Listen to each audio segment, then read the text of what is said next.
polls doesn't work to to foresee the future. It's just to make a picture of the past. And what we are seeing in Venezuela right now, it's what happened in the very beginning of September. We are waiting for the next poll next week, and there maybe the picture is going to be closer than the final one.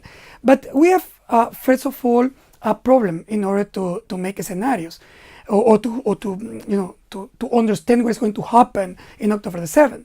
About 11% of the people is a non-respondent people on the polls in Venezuela. So we need to create some hypotheses about what they are going to do on October the 7th in order to understand the situation for the different candidates in Venezuela.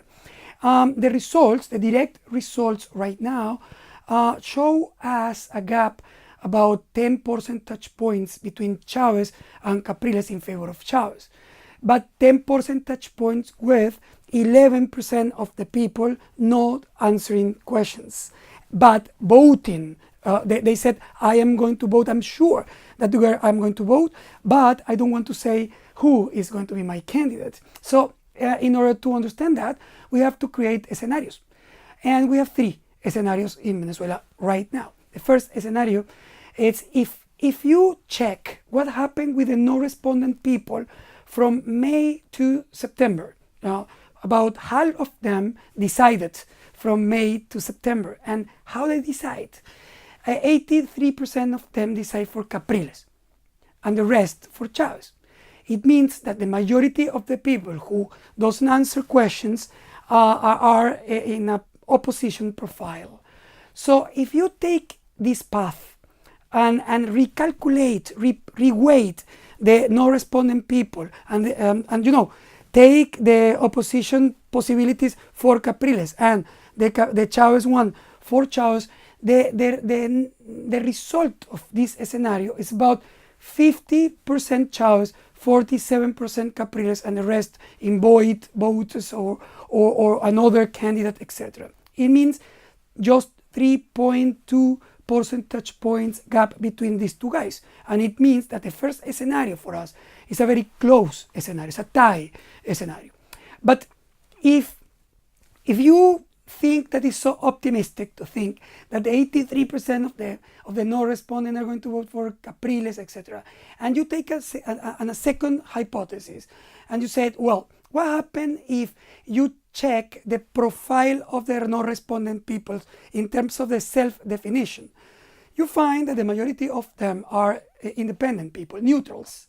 And if you check what is the profile of the neutrals in terms of intention of vote, the one who decide to vote, you're going to find that about 56% of them are voting for Capriles and the rest are voting for Chavez.